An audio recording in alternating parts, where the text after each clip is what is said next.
आज़ादी के बाद से आज तक अब 75 साल मना रहे हैं हम आज़ादी के।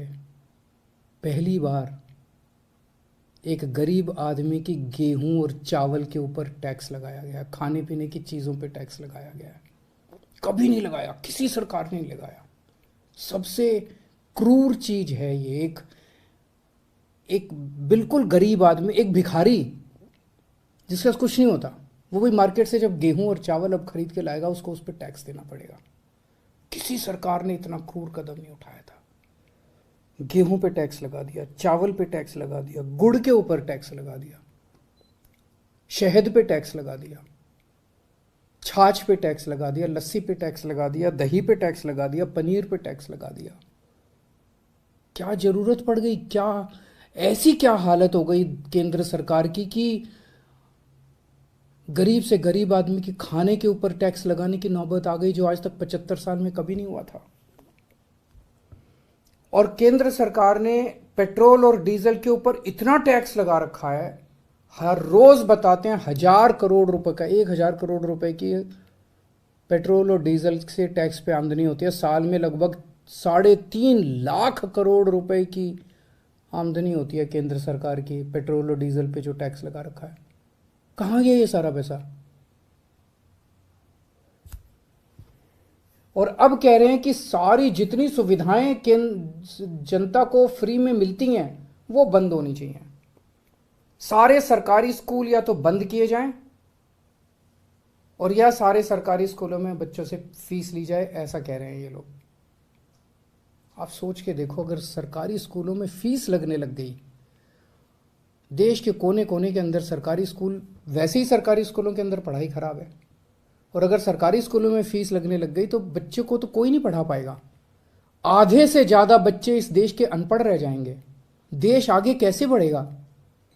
कह रहे हैं कि सारे सरकारी अस्पतालों के अंदर अब पैसे लगने चाहिए। सरकारी अस्पतालों में जो फ्री का इलाज होता है वो बंद होना चाहिए। सरकारी स्कूलों से मेरे को याद आया कि कई राज्य सरकारों ने अब सरकारी स्कूलों में फीस लगा भी दी है। मैंने मीडिया में खबरें पढ़ी हैं कि एक राज्य के अंदर 120 रुपये महीना फीस लगा दी है, एक राज्य के अंदर 500 रुपये महीना फीस लगा दी है। कहाँ से लाएगा एक गरीब आदमी 500 रुपये महीना अपने बच्चों को पढ़ाने के लिए? अब ये सारे देश के अंदर सरकारी अस्पतालों के अंदर कह रहे हैं कि सरकारी अस्पतालों में बिना पैसे दिए इलाज नहीं होगा। गरीब आदमी के पास इलाज कराने के पैसे नहीं है, वो कहां से लाएगा पैसे इलाज कराने के लिए? और जिसके पास पैसे नहीं है उसका इलाज नहीं होगा। मर जाएंगे गरीब लोग इस देश के। और अब ये कह रहे हैं कि इलाज, राशन भी, फ्री का राशन भी बंद होगा। फ्री नहीं होना चाहिए, फ्री का राशन भी बंद कर देना चाहिए। 75 साल तक जितनी केंद्र सरकारें आई, किसी को ऐसा घाटा नहीं हुआ कि फ्री का राशन बंद कर दिया गया। कब से मिल रहा है फ्री का राशन? कब से? राशन की दुकानें कब से हैं? अब ये फ्री का राशन भी बंद करना चाहते हैं। प्रश्न उठता है, ये सारा पैसा केंद्र सरकार का गया कहां? 2014 में लगभग केंद्र सरकार का 20 लाख करोड़ का बजट होता था। आज केंद्र सरकार का लगभग 40 लाख करोड़ का बजट है। तो ये सारा पैसा जा कहां रहा है? इन्होंने अपने दोस्तों के, इन्होंने बहुत सुपर रिच लोगों के, जो अरबपति लोग हैं, ऐसे ऐसे लोगों के इन्होंने 10 लाख करोड़ रुपए के कर्जे माफ कर दिए। सरकारी पैसे से इन्होंने, इनमें जितने के कर्जे माफ किए, कई इनके दोस्त हैं। सरकारी पैसे से इन लोगों ने सुपर रिच लोगों के, अरबपति लोगों के 10 लाख करोड़ रुपए के कर्जे माफ कर दिए। किसी के 7,000 करोड़ रुपए माफ कर दिए, किसी के 10,000 करोड़ रुपए माफ कर दिए, किसी के 5,000 करोड़ रुपए माफ कर दिए। क्यों?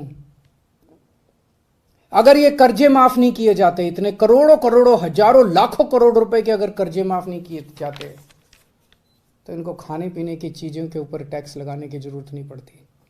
अगर ये लाखों करोड़ों रुपए के कर्जे माफ नहीं किए जाते, तो आज इनके पास सेना के जवानों की पेंशन देने के लिए पैसे की कमी नहीं पड़ती। अगर इनको ये लाखों करोड़ रुपए के कर्जे नहीं दिए जाते, तो इस तरह की देश की हालत नहीं होती। एक और चीज पता चली है, अरबपति सुपर रिच लोगों के, इन्होंने बड़ी बड़ी कंपनियों के 5 लाख करोड़ रुपए का टैक्स माफ कर दिया। एक तरफ तो कर्जे माफ कर दिए और दूसरी तरफ इनसे जो टैक्स लेना था वो टैक्स माफ कर दिया। गरीब आदमी पे टैक्स लगा दिया। आपके गेहूं, आपके चावल, आपकी दही, आपकी छाछ, आपकी लस्सी, आपकी गुड़, आपकी शहद के ऊपर टैक्स लगा दिया।